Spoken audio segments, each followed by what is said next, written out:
So I have some basic questions that I wanted to get out of the way before we have the Q&A, because I think these are the most dominant questions that people tend to ask. And I wanted to talk to Jacque about his life experiences and what you've gone through in your life to come to the conclusions that you have in regards to your ideas. So what are the life experiences that have influenced your life, the most dominant ones? I'll try to compress it. Sure.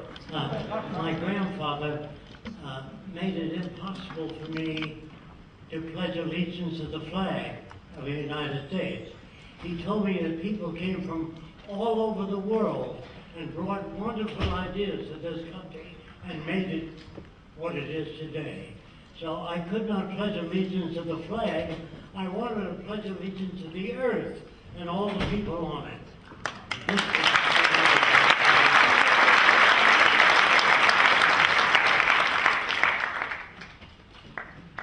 Also, in school, when I refused to pledge allegiance to the flag, the teacher grabbed me by the ear right to the principal's office. And she said, he doesn't want to pledge allegiance to the flag. The principal said to the teacher, you're excused. After she left, he put his arm around me and he said, why? Everybody does. I said, everybody once believed the earth was flat. That doesn't make it flat. So he said, well, what do you think of American history? I said, it's strictly BS, bad science. Because the people in history books always did the right thing. They always said the right thing, and there's no such people. People make mistakes, poor judgments, they would appear real, but my history books did not appear real. So I told that to the principal, and he said, I'm going to have to call your mother in. Well, my mother comes in weeping. What did he do? The principal said he didn't do anything, but he doesn't accept our teaching methods, and he doesn't accept a lot about our government. So I'm going to buy him the kind of books he wants to read, and I'm going to rope off the back of the class and let him do what he wants to do. Well, this is very unusual. He used his own money for that, not public funds. Of course, to say, or needless to say, I was beaten up by many of the kids in the class. They didn't like this special privilege. I didn't arrange that. The principal did. I was not evil or mean to anyone, but I can understand their position of seeing one person selected to do what they want to do. This, in turn, gave me a lot of freedom to read what I want to read. And I discussed some of these ideas with the principal. That went on for 1.5 years, and the principal died. And that time I played hooky for 6 weeks. The tune officer caught up with me, and he said, you haven't been to school for a month. I said, 6 weeks. That's right. What do you do when you're not in school? I go to the library and read what I want to read. I go to the science museum and I do what I want to do. He said, what do you do at home? I said, I have a little lab. He said, can I see it? I said, only if you don't tell my mother who you are. He agreed to that. And when he saw what I was doing in the lab, he said, look, I can't criticize what you're doing. I don't blame you for not going to school. You can do me a favor, show up Monday, and then you can play hooky again. Well, I did that, and I never went back to school. I read what I wanted to read, and I did what I wanted to do. And I got information in a very different way.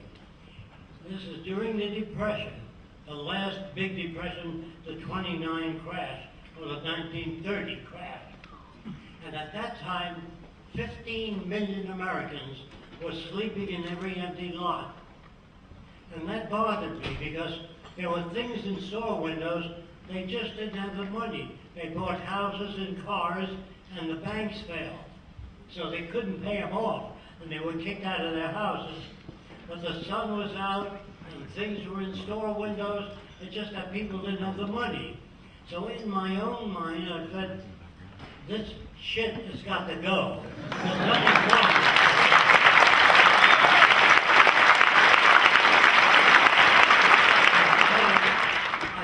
Airplanes dropped signs and said, come to California. There are lots of jobs. So I hitchhiked to California. On the way, this woman comes up in a brand new car, and she opened the door part of the way. And she said, are you a Christian? I said, what else? Get in the car.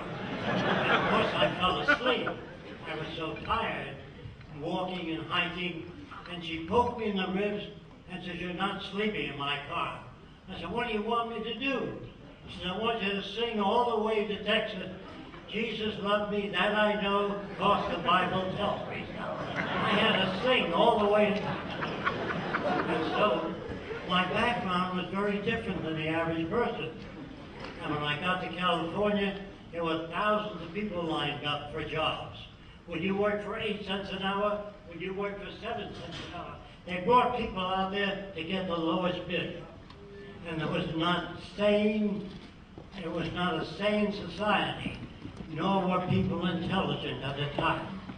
I went to an aircraft factory, it says the Northrop Division of Douglas. I said, I'd like a job here. They said, what are your credentials? I said, I don't have any. Do you know drafting, engineering? Do you know aircraft structures? I said, no. They said, we can't hire you. So I showed them some of my drawings. They said, you're hired. So I said, what do you want me to do? Well, just think up new ideas for airplanes. Well, they roped off a section of the aircraft factory, and I worked on nothing but new ideas. After 3 weeks, the chief draftsman said to me, you've made more contributions in 3 weeks than the history of aviation. I want you to meet the chief aerodynamicist. Of course, at that time, I didn't agree with the Bernoulli principle. That means air flowing over the top surface of an aircraft wing travels a greater distance and creates a decreased pressure, and most of the lift, 2/3, comes to the top of the wing. But in order to deflect air at 200 miles an hour in this direction, you've got to take a download in the wing. Well, he told the aerodynamicist that I didn't accept the Bernoulli principle.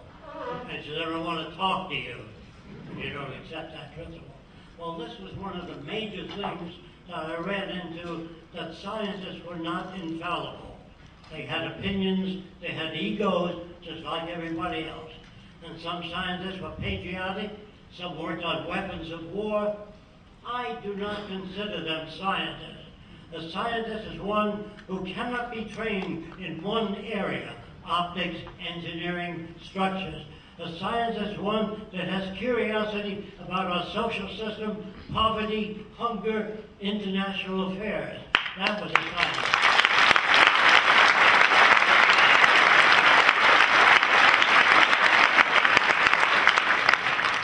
It is not that I wanted scientists to control anything. I just wanted them to use the scientific method, that is to measure things before they arrive at conclusions. One thing that was fairly good about science at the time was they learned how to say, I don't know. So when the government said to science, can you put a man on the moon? They said, we don't know. What do you mean you don't know? Well, you don't know what a human being can stand. So they put him in a centrifuge and whirled the person around. And when he conked out, they said they can only stand 7 gravities, or 9 Gs, 9 times gravity, they conk out. Then they said, we don't know whether people can eat in space. And they found out that if you had a glass of water, if you pulled the glass away fast, the water remained where it was at. And the water would then form bubbles and move through spaceship. So they had to put water in a container and squeeze it into the mouth to save with food. So that's what I mean by I don't know. A scientist is a person who looks at a situation and says, gee, I don't know what caused that. But there's some scientists are jerks, and they invent words like the bird and the fish goes back to the sporting grounds instinctively. Now what does that mean? They could have said they do it by hula hula. Because it doesn't tell you anything, the word instinct. And another scientist named Jacque Says, I want to know what the mechanism is that enables fish to travel thousands of miles as a sporting ground. Don't give me a word like instinct. Tell me how that works. And it was guys like Jacques and wonderful books that were available at the time that helped me escape from the patterns of most people. And I can't go into detail now, but that should suffice for giving me a somewhat different point of view.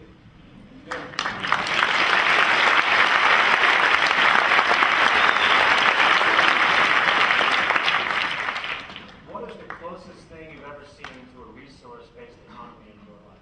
I understand you lived on an island for a while. Yes. I wanted to know what people would be like if they were not influenced by our social institutions. So I worked my way on a boat to Tahiti. But the Chinese already owned the stores there, and it was kind of a business world. So I found some out islands about 300 miles east of Tahiti. I think it was called Tuamotu. And when I got there, all the natives walked around completely nude. And I never saw a male stare at a female body, because they were swimming nude ever since they were children. So they always looked at the eyes of a female. But in the States, the camera in a movie moves in on the cleavage line. When a girl crosses her legs, the camera covers that. When she walked, it's on her rear end. That's where men get that from. They're not born that way. Women think, well, that's how men are. That's not how they are. That's how they're made by this society.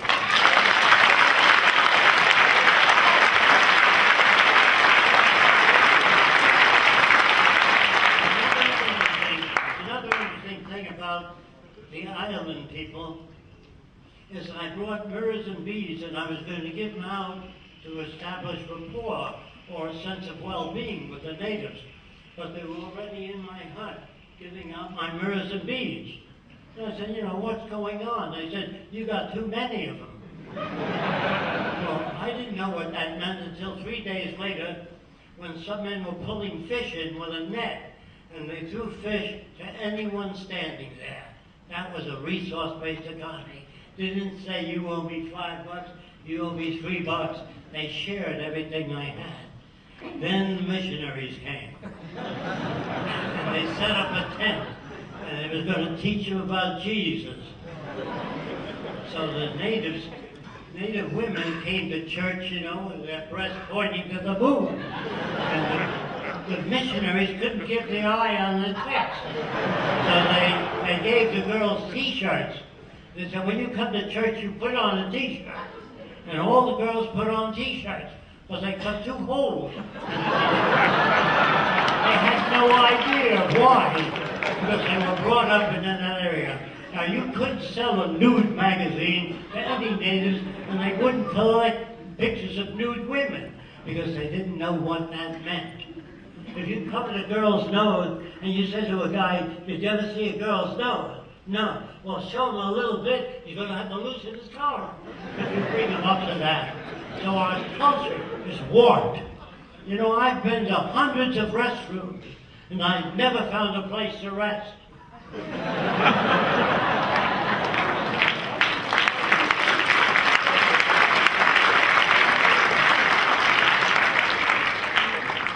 So Roxanne, you've been working with Jacque for 30 years, over 30 years now, and with his ideas, and I'm sure your contributions, you've heard it all from the public as far as what people think about this idea. And the most common, which I've heard, and people responding to my film, is, isn't this just communism?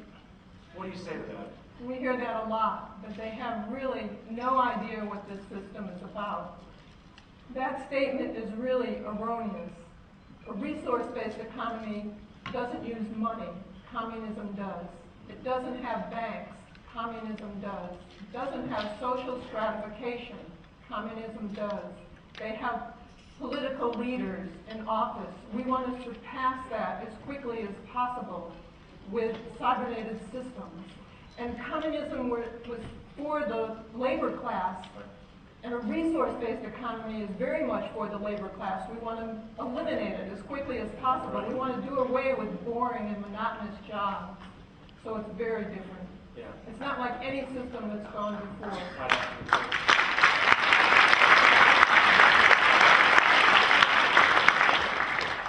Now, here is a more complex question. I think for both of you, I'm going to ask you first.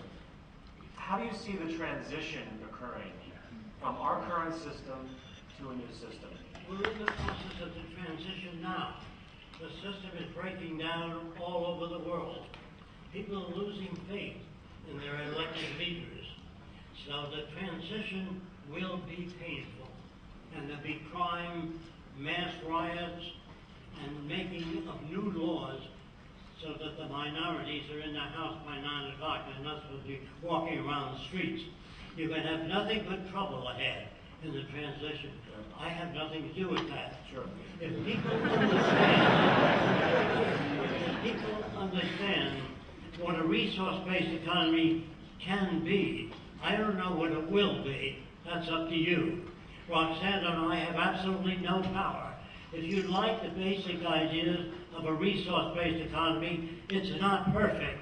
It's just a lot better than what we've got now. So it's really up to you, talking to people, telling them about a resource-based economy. Right. That's the only way to bring it about. Right. Thank you. Sure.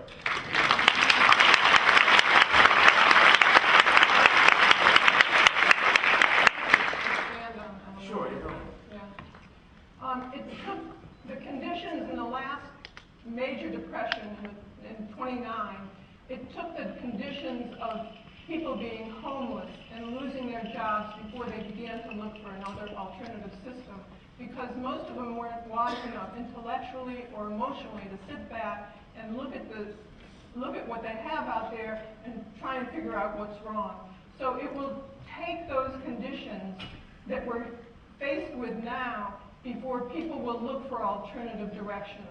What we'd like to do is make a major motion picture for the general public to give them, and this motion picture will show life in a resource-based economy and show how the system interacts with people and how it changes their behavior and the freedoms that they'll have in that system. And we want to show flashbacks in the movie of how we got from here to there that will help answer questions that general public has that they have because they can't understand the new system, because it is unlike anything that is out there. So they liken it to the way that they see things today, and as I said, it's nothing like that. So we feel that the film will be a stepping stone for the transition to go a little bit smoother. So if anybody's in the movie industry or other than, Peter took this just so much further than what we could do by exposure and education, and that process has to continue.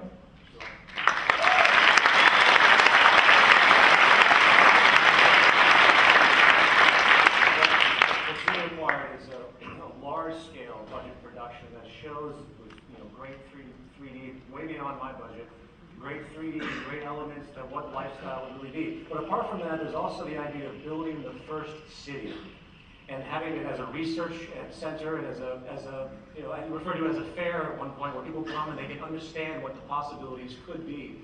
And this is something that I was hoping to put into the presentation, but I didn't have a chance to do it. When at the zeitgeistmovement.com, when they begin to talk about people possibly donating land, there's already people that have been considering this. You would assume that maybe 1 mile in diameter is a possibility, or 1 square mile could be created to build the first city. And this would be essentially everything that, from the renewable resources to all of the sensor systems that we would use that would prove to the public that it's possible, put this in action. It could be smaller, it could be larger. This is something I think is the next step. Apart from showing the people what could happen, we have to also create, this is the scientific method, we have to put it to test and show what really can be and have the world come together, countries from leaders from all the current nations, have them come together and say, look, this can happen. We can design cities like this. We can design a world like this. And honestly, tell them that we don't have much of a choice if we're going to survive on this planet. Because as far as I can see, I have yet to see anything that comes close to the sheer logic, humanity and simplicity and intelligence of what Jacque has been working on his whole life. And I want to make that very clear, because this isn't just Jacque's ideas. This represents something that is I don't like using the word empirical or anything like that, but it's near empirical. It makes so much fundamental sense. The world is not going to change with our current competitive mentality. We have to surpass that and create the whole planet as one organism, one home for all of us. So, so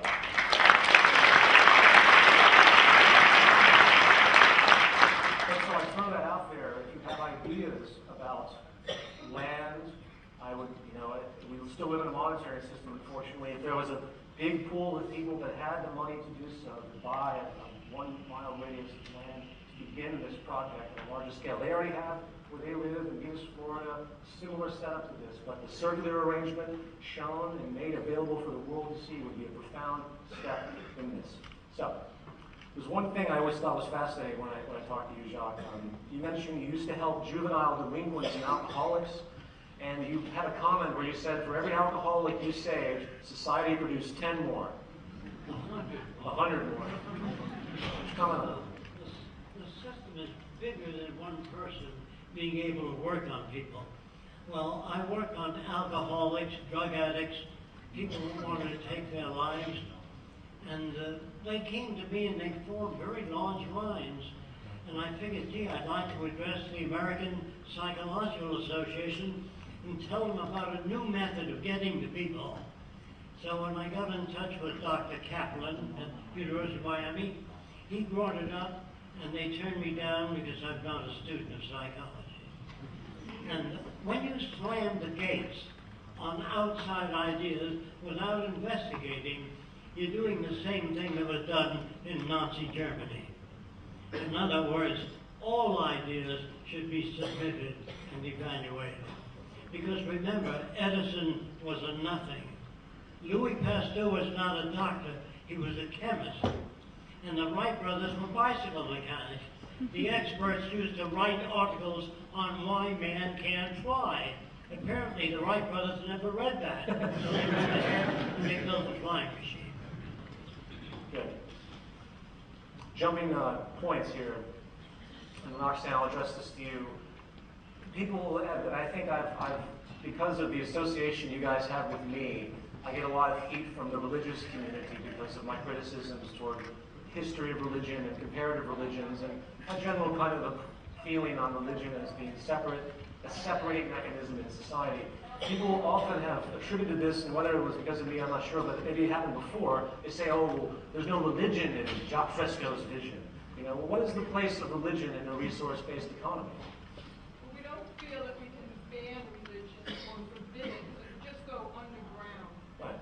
But there are a lot of religious people that really try and help what we're doing. They really like the direction of the Venus Project, and they think that all of their religious aspirations will be fulfilled within the Venus Project society, but here on Earth. So, but in the future, we feel that we will teach children how they relate to the world and how they relate to one another, and the most up-to-date findings in science and technology, which will give them better tools to examine their own lives and make a better future for everyone. Right, absolutely.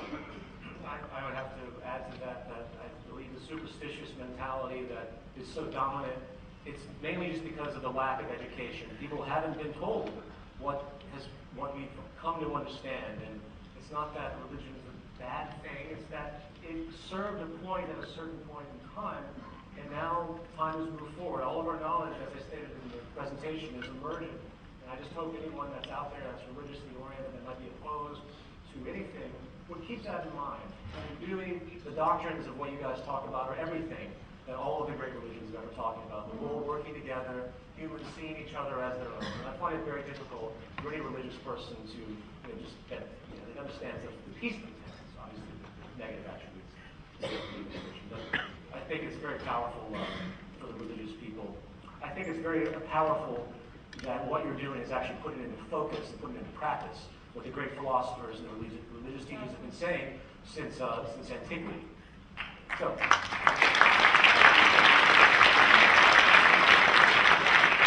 Now, this is for both of you. This is kind of a broad question. You know, we talk about prefabricated homes, and people automatically think, you know, trailer parks, and they think, you know, everyone will be the same. Everyone will be regimented.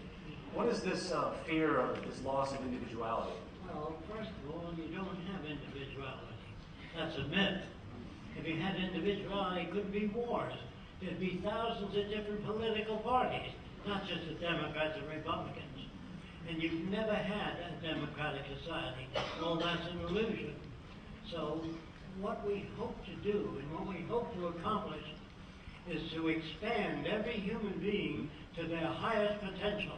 This would be a sane society. Thanks.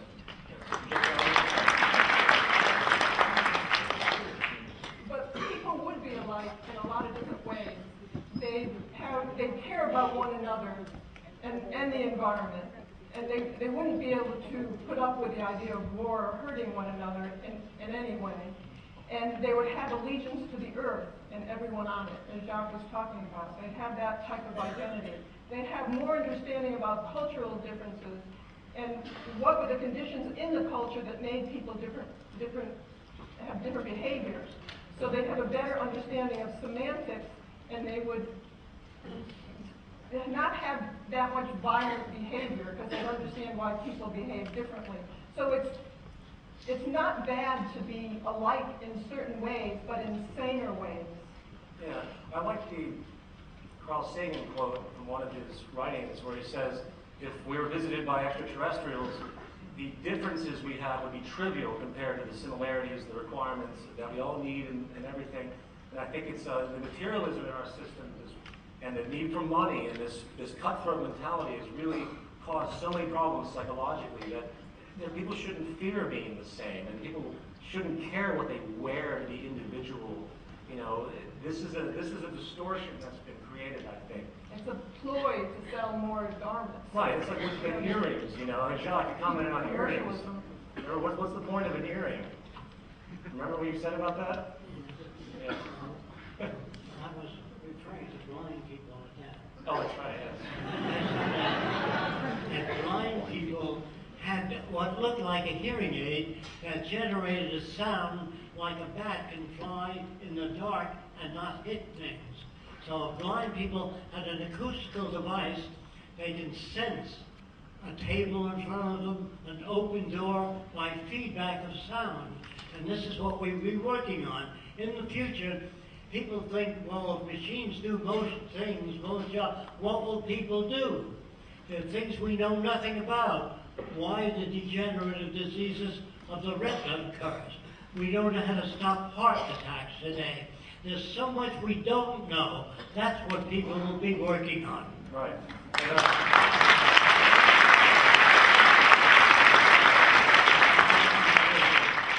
They won't be killing one another. They'll be working on problems common to all people. Yeah. Tsunamis, hurricanes, all that area.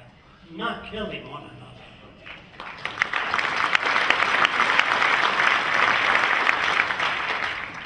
Here's a technical question. It's by 2050, it's claimed that there will be over 10 billion people. Do you think by our current methods today that we will be able to deal with that type of population?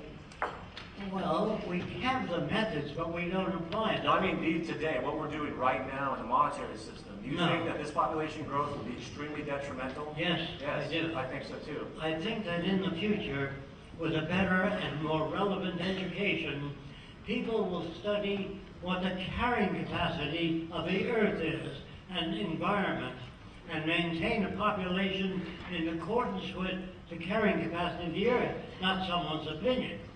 If the Vatican said, go forth and multiply, and the Lord will provide, all I would say to the Vatican, if he doesn't provide, will you?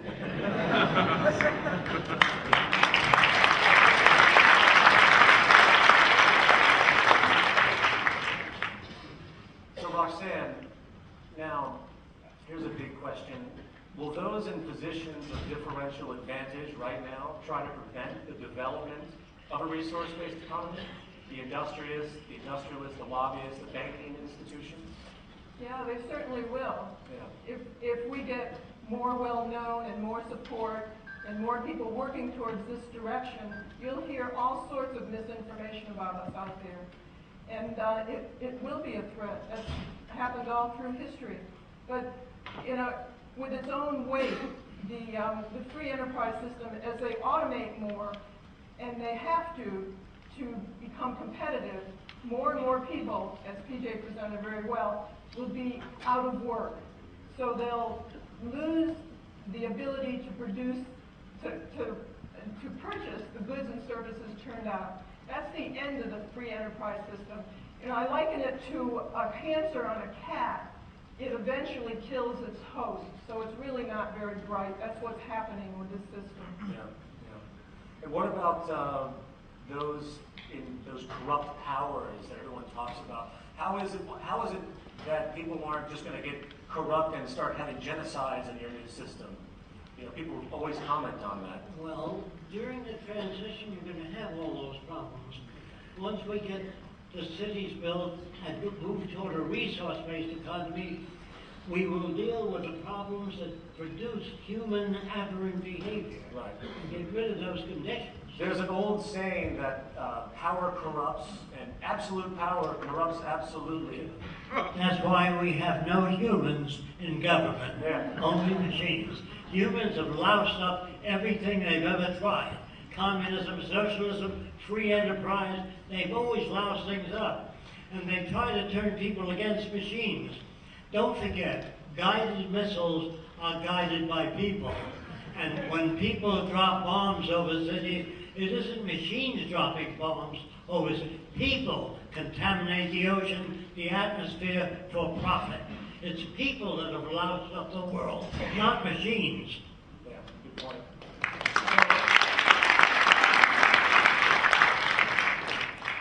Now, people would say that you're providing all of these technical ideas, but what about the spiritual, as people always talk about, these notions of metaphysics and the out there, everything else?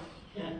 Well, that's because people really don't know how all this began. Where did it come from?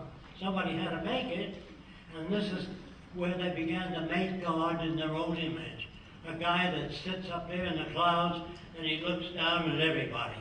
And if they don't behave, he creates floods and earthquakes and disease. And if you don't follow the 10 Commandments, you burn eternally. That sounds more like a psychopath than God. But people,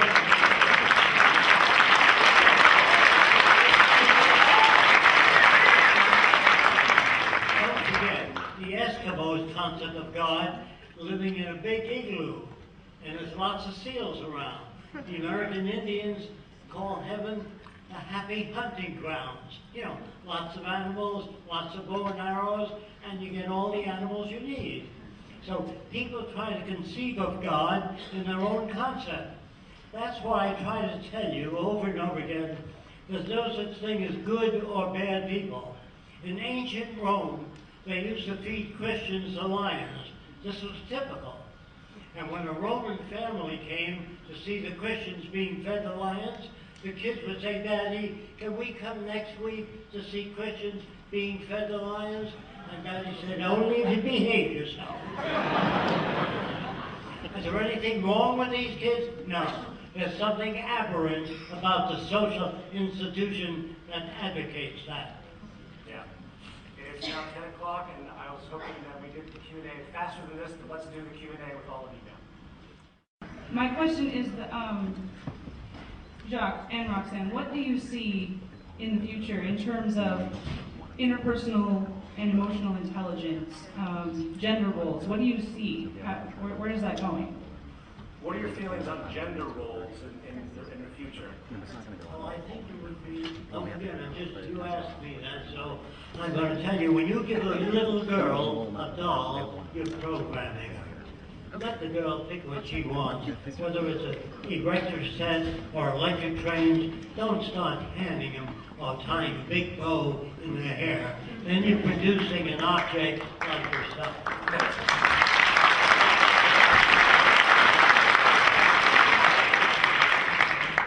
have a couple of questions. pressing thing, or to me it would be, what happens when a machine decides that it's more efficient for a family member to no longer live? If that was, I know it seems crazy, but what happens if that were the case? If it was more efficient for them to not be part of that society, would you stand idly by and let that You mean take the place? machine decided someone should die? Yes. I mean, if someone were to die. Well, I think his question is if a machine logically decided that someone should die, what's your response to that? Well, I would respond in the way that machines don't have attitude. They don't have ambition. If you took your laptop and smashed it in the front of 50 other computers,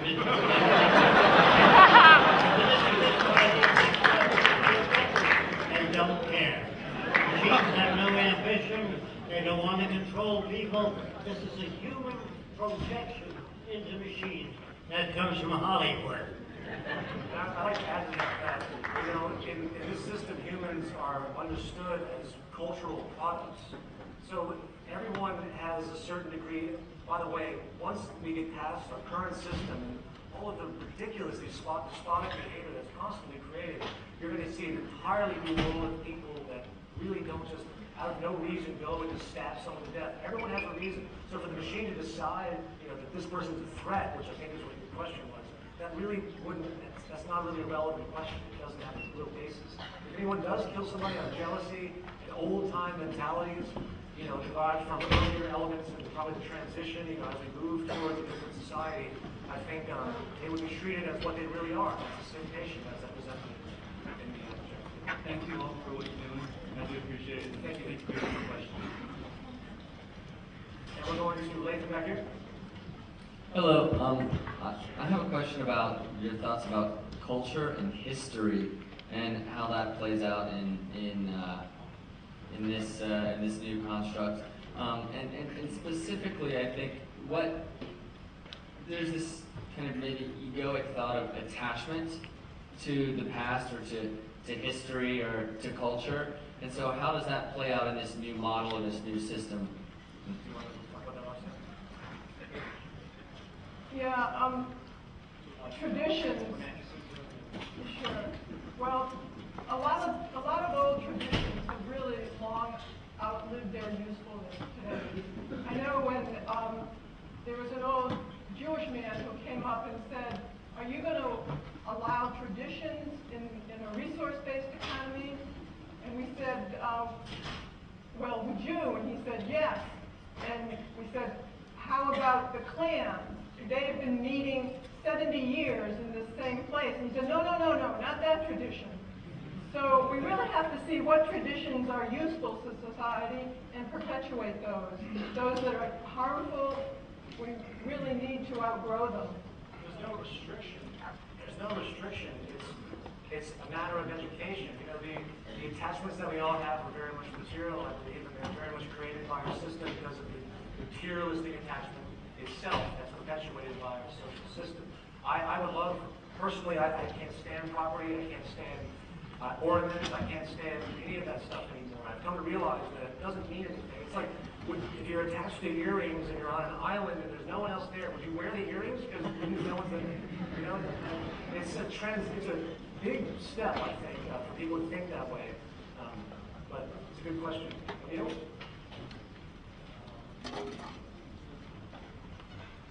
Microphone on? Can you turn the microphone over here? Alright, there we go. So basically, I see your guys' point of view is purely scientific. I don't see any holisticness to it. So I'm going to try and make... Scientific isn't a cold, singular approach. It really is the approach of everything in a lot of ways. I mean, you can debate metaphysics, debate a lot of other, seemingly esoteric topics, but I think the holistic concept that you just mentioned is completely built into this.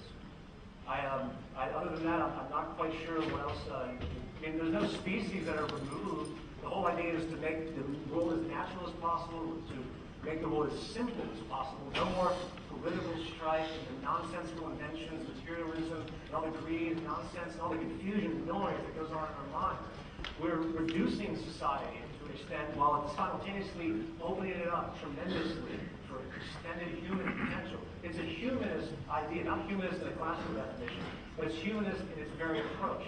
You know, we're not going to save all the species of the world. We're going to do everything we can diligently to make our lives as best as we can while having respect for the symbiotic relationship of life holistically, which entails the fact that we have to take care of everything. We have to take care of the environment. We have to take care of the bees, which are disappearing still.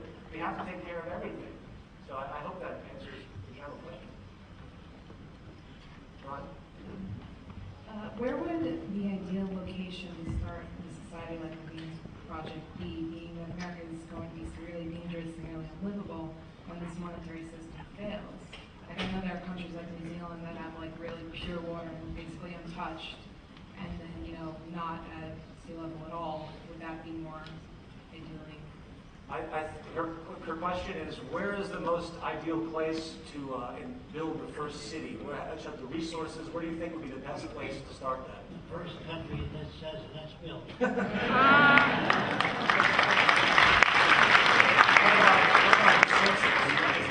Like, for example, Iceland contacted me. I had a lot of people from Iceland contact me, and I mentioned this to you guys. Their system is not everybody is it's not running.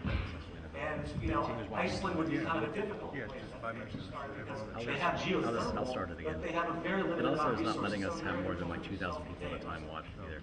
I think we had a choice as to where to build the first one, and it's Thank you. still within the monetary system. Then someplace that's flat, because it's easier to build, and warm, so we can use solar energy, because if we still are within the monetary system, we'll have limited access to resources and other things. So we have to take all those things into consideration. The most abundant area we can find, actually New Zealand's a great place. There's some people on the site talking about the zeitgeist movement in New Zealand. There was someone eventually that kept emailing me about land they had, and it's something I need to follow up on. Everyone's very excited about the whole possibility of all of this. Just getting it down and getting a functional operation going. You know. Lisa? I'd like to thank you for your contribution and tell you about a type of house you may not know about, but they're called earthships. And they're being built today in Taos, New Mexico. And these are the houses that use discarded automobile and truck tires. They ram them full of earth and stack them like bricks. And then they build earth bale insulation walls around the outside of these rammed earth walls. These houses heat themselves in Taos, New Mexico, which is at 7,000 feet, very cold. They collect every raindrop and snowflake on the roof and store it in cisterns of water. They use photovoltaic cells to provide their own electricity. So you can find them on earthships.com. It's a good start. They have about 60 houses now, all off the grid. Right. I think there's no stopping human ingenuity. There's no stopping using things like tires, things that we've created that are very difficult to deal with after they've been created and wasteful. I think there's really no stopping if we put our minds to it, things like that, and I think countless others could easily be created to deal. I mean, he mentioned on Larry King that you could use radioactive waste to sterilize water. Yes, I mean, there's all sorts of great problem-solving things that we can do. Nathan? Hi, thanks. First of all, I'd just like to thank you for all your contributions. It's helped open my eyes. One of my Can you speak up a little bit? I'm sorry. I just want to say thanks. My question is, obviously, if one man is allowed to go about education in different form, the possibilities are endless. So, are there any education systems now, or are going to be in place soon that are going to try to work on that, like a different form of education, not like the cookie cutter kind of program education system that we have now? I would just first say that education, as I've noted, is focused on the monetary system. Jacque, your feelings on the new educational system. What would the new educational system entail? Well, children, just like all the summer, would not be brought up with fairy tales. There's so many interesting things in nature, how beavers build dams, continental drift, and children can learn how to read at a very early age. And they can learn to appreciate the stars, planetary sciences. You don't have to give them Jack and the Beanstalk. Life is tough enough without all those myths.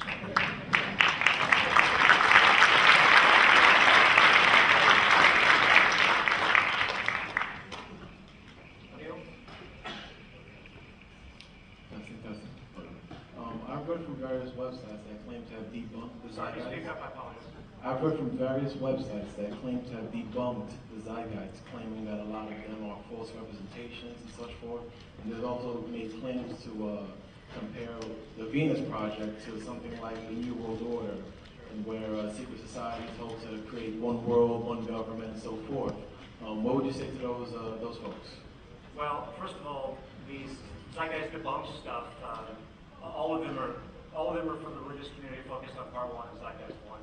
I've never seen anything other than that, and they just call it zeitgeist debunked. And you have a Christian apologist, and they throw up, pictures of Alex Jones, and you have, and then there you go. They say it's zeitgeist debunked. Well, first of all, the New World Order aspect, any change, as Roxanne said initially, is going to be met with opposition. And we have a very superstitious and brainwashed culture on multiple levels, a very terrifying culture too. And if you say anything about the world working together, boom, you're Karl Marx, you're communist, and it's mind-blowing to me. I see the tension that has occurred, and I get opposition from all these patriots and all of these people that want to preserve, and they tend to come from the same narrow-viewed, nationalist, religious community, unfortunately.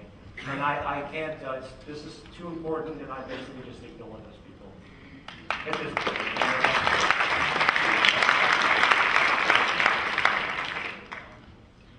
Artificial world, the Venus Project.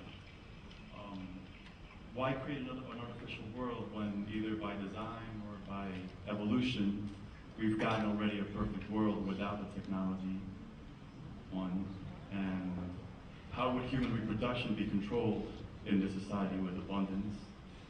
And when did we forget that we were animals? Well, we never forgot we were animals. This is a totally naturalist system.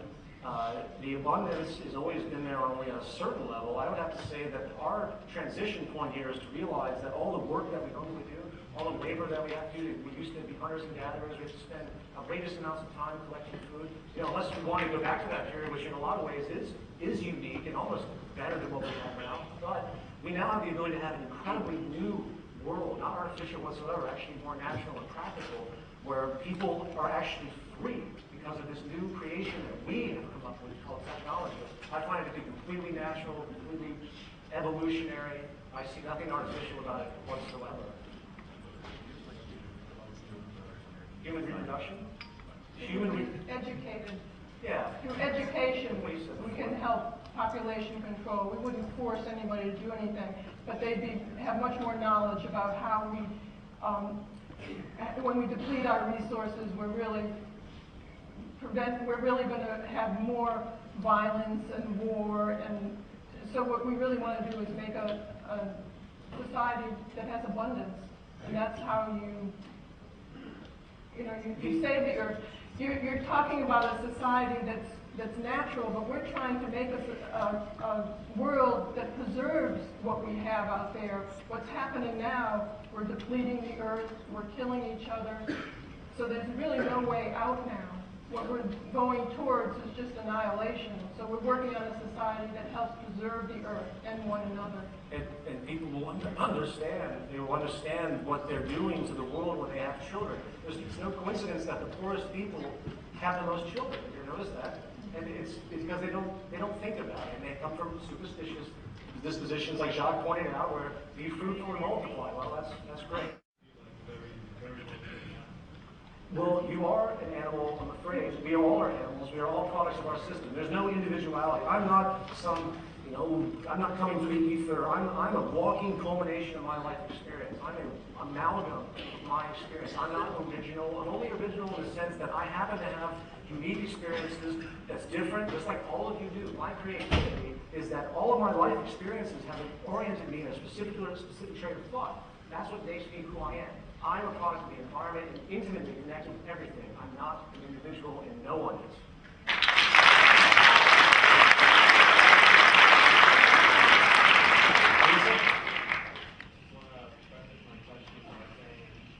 I actually don't trust the world leaders and the current ruling elite to implement this resource-based economy that you're talking about. So they just don't have a good track record as far as I'm concerned. So my question is, so to say you build this city and you've proven that it works, and you show to the world leaders. Which world leader do you expect will give up its power? And I suspect none of them will. And so my question is, what will it take for this system practically to actually take hold and this transition to actually happen? Well, welcome to the Zeitgeist Movement. The Zeitgeist Movement is a grassroots campaign to get all of the nations, as many people as possible, every nation across all borders, into a common focus, moving in one direction for the general welfare of humanity as a whole. I think once enough people realize that, once they become so distraught and destroyed by this system, they're going to say, you know what, this is ridiculous, what are we doing? And they're going to wake up, they're going to say, you know what, this actually makes sense. You know, this makes sense, we're going to join. I expect, we have about 250,000 members right now since October, which is pretty good. If things continue at the rate they're going, by next year, this will be in Madison Square Garden next year.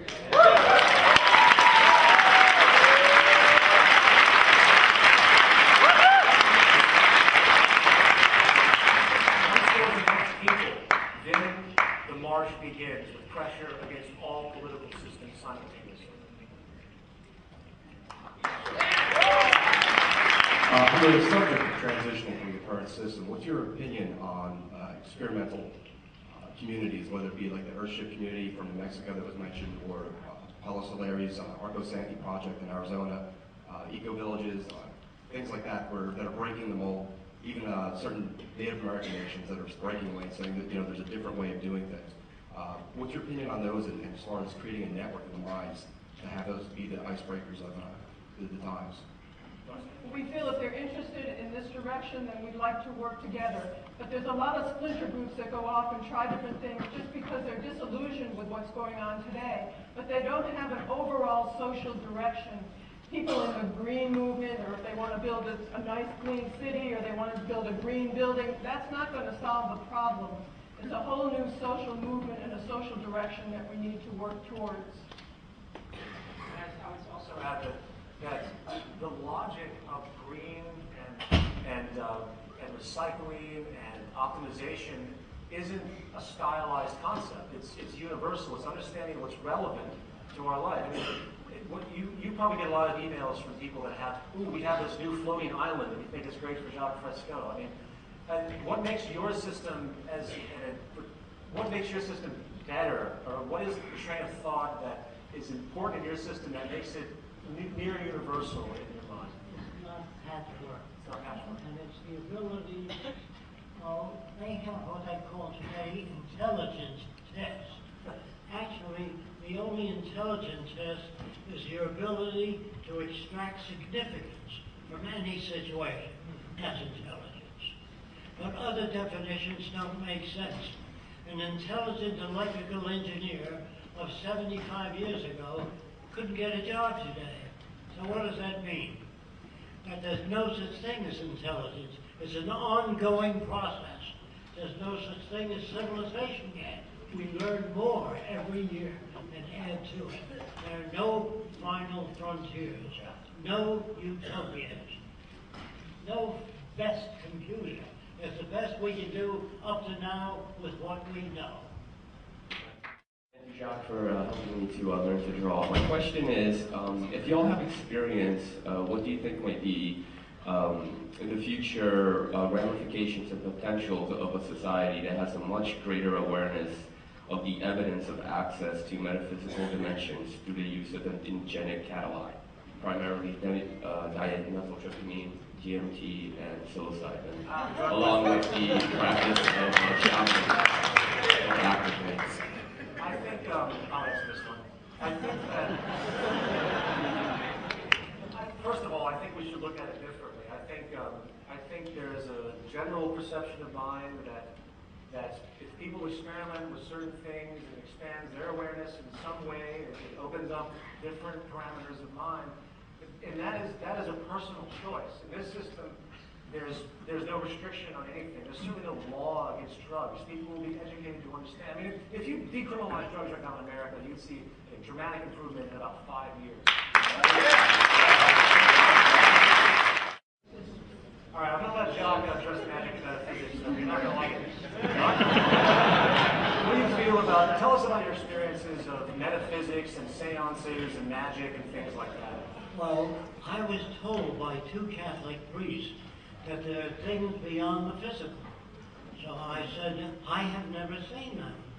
Take me there when it occurs, or let me know when I can witness it. So they said there was a woman that lived at Palm Springs, California, that had the power of telekinesis. That means moving objects without touching them. And I said, look, if she can do that, the hell with science. Why should I bust my butt in a lab trying to find the answers when I can telepathically communicate without a telephone? So I went to visit this woman that can move things, and I said to her, is it all right if I check it out while it's moving? She said yes. Well, I took my fountain pen and I moved it around the table, and I got a 60-cycle buzz in the pen. And under this table, she had a bell buzzer with 4 rubber shock mounts. The table was highly polished, slightly tilted, and that's why the jar moved down the table. So far, I have never seen anything extra physical. I read of people in Reader's Digest that had the power of telepathy. I invited them over to my home. I said, would you care to demonstrate that power? They said, no problem at all. So I said, do you want the lights on or off? What are the optimal conditions? They said, no, any time. So this guy has a wife go into my bedroom. I never met them before. And I whispered something in his ear. I think it was Abraham Lincoln or something like that. And his wife came out of the bedroom and immediately said, you indicated Abraham Lincoln.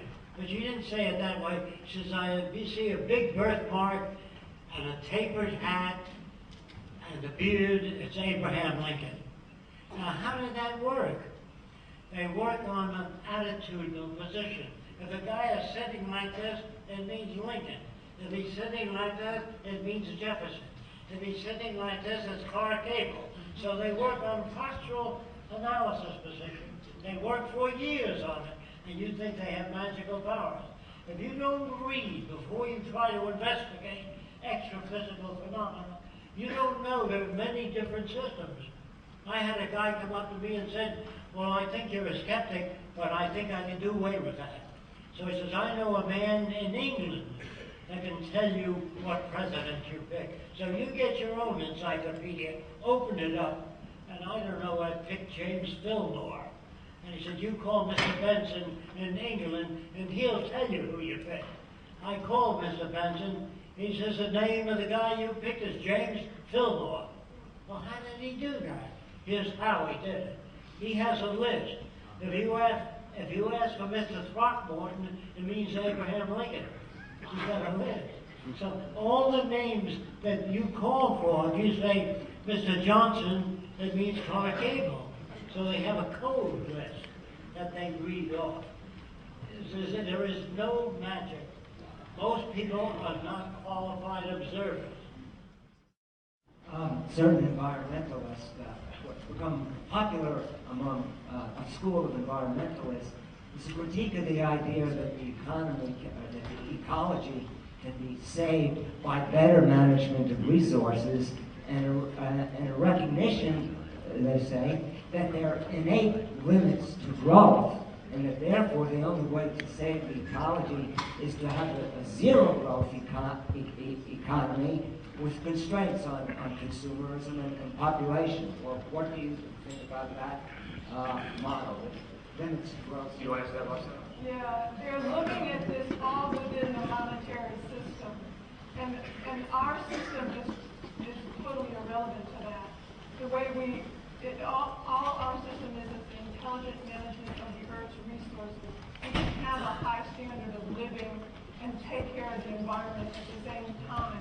We would deal with all of those problems that the environmentalists are afraid of. The whole system would be based on clean technology. We can make a high standard of living if we use our resources wisely. There are no limits to growth in the face of technological creativity. There's so much we can do. In the future, Jacque, I want you to expand on this, but I think many of you have never heard of this. I briefly touched upon it. What is the possibility of nanotechnology for the future?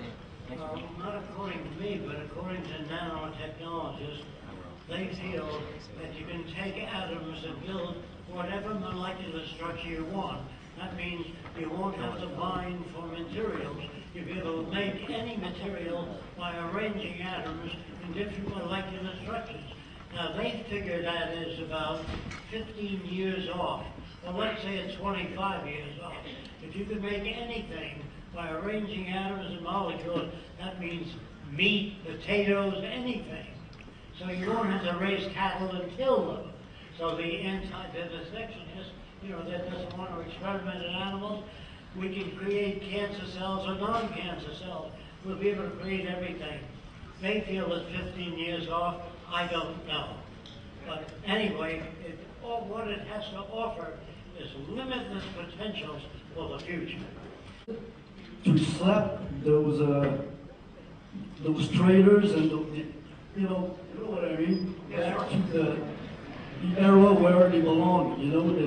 Without them, the game is over. Yes, it is. The financial market is just a big, silly invention, and the sad thing is, it's not only is it just a big, invented gambling casino, it has the ability of amazing amounts of leverage, which, if applied without any type of awareness or without greed, will basically destroy everything. People can attack countries now because all of our currencies are floated very quickly. You can have a hedge fund take loans from one of its commercial bank friends, billions and billions of dollars, hundreds of billions, and they can do speculative raids and attacks on a small country's currency. This has happened. The currency is diminished, destroyed, the economy is destroyed, then they have to go to the World Bank to get loans. This is economic warfare in the stock market and what it has become, 1.5 quadrillion in derivatives. I mean, it's really a nasty thing. Just a testament to how sick this system is, and it's very monetary core. Yep. Yes, a lot of these ideas that I'm hearing are wonderful, but some of them are so complex that, even I struggle, and I'm sure we all struggle to fully comprehend some of them. And I'm wondering what approach you think is best to communicating these ideas to societies that aren't familiar with some of this terminology or technological advancement, and how we connect with them. And that's why we feel that a major entertaining film is most important to get to the general public, to have a clue what direction to move towards. Or what's available. Yeah. Other than capitalism, free enterprise, fascism, socialism. And we just want to show in an entertaining way and have people walk out of the show and say, we want to live like this. So films are a very good way to do it. And TV series is another good way. Good evening. Hello? Yeah. Is everyone? Yeah. 3 concise questions. I just don't see that you guys are going far enough as far as relationships. If everybody's taken care of to the same level, I almost don't see a need for marriage as it was originally thought of. It's like a Roman concept that women were property to the males, and the children were property, and also they could create greater wealth with their families. That's one aspect. I just wanted your views on marriage in this Venus project. And then also the 2012 prophecy, do you see any significance with that? And also the filmmakers of the Esoteric Agenda and Kymatica. I'm not sure if you've... Someone sent me those. I actually haven't seen them. As far as 2012, I really would have to say, guys, that there's so much more that we should be thinking about in supposed prophecies. The dangerous thing about prophecies, like for example, these guys that are in Israel right now, there's a whole group of born again Christians, evangelists in Israel with blueprints waiting to build the Temple of Solomon. And they're waiting for the destruction of the Temple on the Mount. There's thousands of these people. I saw a documentary on it. I couldn't believe it. The weird thing about prophecy is that if people expect the end of the world or expect this and that, they're going to make it happen. That's the sickness study that a lot of people The question you had was marriage and family values. I know your question was the traditionalized notion. We would have in a society, your projected, it would be freedom for people to, I wouldn't see a need for relationships that they are currently. He was commenting that people might not have a need for relationships. I remember you mentioning that in the monetary system, people have to stay together because of, so, you know, what are your feelings on marriage and the new society, even relationships? Now, I'm moving into the distant future. I think people will live together because they get along, and not because of the person's wealth, because they share ideas in common. And when a man comes up to me and says, I have 6 children, I always say, what are they for? I don't understand why people have children unless you try to make them smarter than you are, better than you are, in every way. I would see that.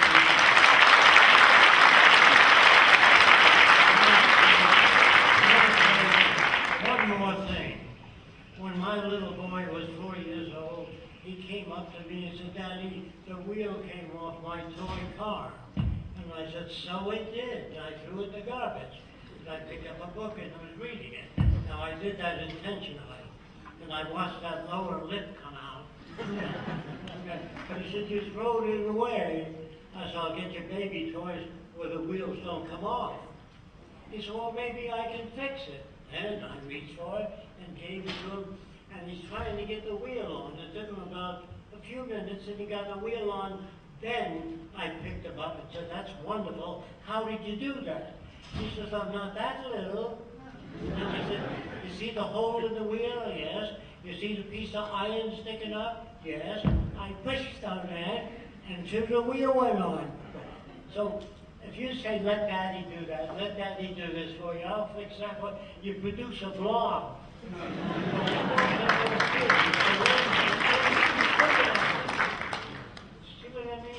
Now, I never taught my kid how to read. So what I would do was read to him at night and close the book at the most interesting part.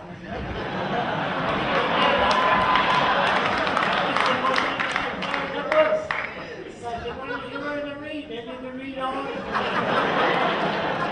Always give kids a reason. Don't tell them water is hydrogen and oxygen. That doesn't mean a damn thing to them. Our education today is foul. In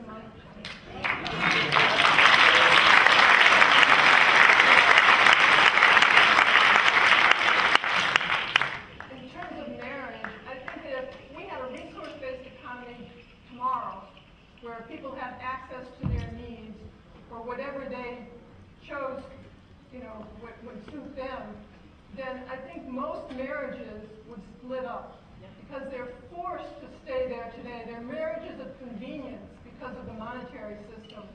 In the future, people will be with each other because they like being with each other and share values. And you'll have more of that. And it probably won't be just one person, because there might be many people out there that serve your needs. But the values that we grow up with today, most people today would be shocked with what the people in the future would be, because they generate their own values. But we wouldn't dictate what that would be. And marriage, where did marriage come from, Jacque? Well, in the early days when women had babies, the community had to support them. But when they married in front of a group of people, they knew who was obligated to support the children. Right. It's a control device. Right. It's a social creation, and it's counted by religion. It's sort of yeah.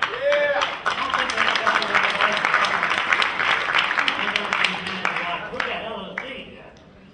And if you don't get along, another guy says, that'll cost you $3,000 to split up. Where did he come from? The world you live in is as full of shit as a Christmas turkey.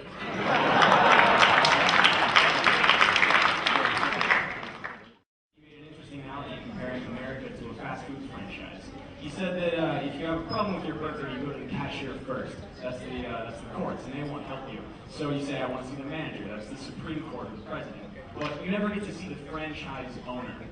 And much of the anti-New World Order movement is about finding the franchise owner and removing him from power. So I ask you, who is the franchise owner? And can you name names? The franchise owner is an ever-changing number of people with extreme greed that are aberrant byproducts of this culture. The New World Order and all that shit is basically a bunch of people that evolutionarily, because of what this system produces, they pop up out of the ground, under greed, and they get to the highest positions of power because they're the most ruthless. There's no set group of people, there's no franchise owner or static. It's a constantly evolving group of power leaders. Can you maybe address your future plans? My future plans? I'm going to make another film. It's going to be focusing on a number of different economic attributes. I'm going to delve into the issue of robotics replacing humans. This is something that the public really has to become aware of. No one knows the possibilities of technology. I've got a few people on the line for that. And secondly, there's going to be a few points in the film. I'm also going to have information on what I call a myth of instinct and this obsession, superstitious obsession we have with derailing people as being good or bad. We justify this, we throw people in prisons, and that's, we justify it because that people are just corrupt inherently, not products of their environment. And last question right here, I'm really sorry guys, we have to go. Creativity, story. This is my question. If you look at the past in this world of conflict, in this world of a monetary system and the kind of things we're talking about, you have the Trojan War, and how the Trojan War started over the capturing of Helen. You have Romeo and Juliet, and how their epic love story was based on the clashing of two stars. That could never happen. All this stuff. And that transcends throughout history. We have these movies like The Terminator and The Matrix and all these things that talk about the conflicts that arise. And that's where my big thing is, as an artist myself, where is the conflict in this new world that starts, that makes art, that creates art? The conflict is not between us and the next nation or us and the other person. The conflict isn't between the enemy that they have out there and that feeds into the war, the people who make armaments and things like that for money. The conflict is between people and the environment, between tsunamis, between hurricanes, between heart disease, and the things that make all our lives disturbing. For better health, too. Yeah, and I think as far as art is concerned, not all art has to be in conflict. Not all stories have to be what they are today.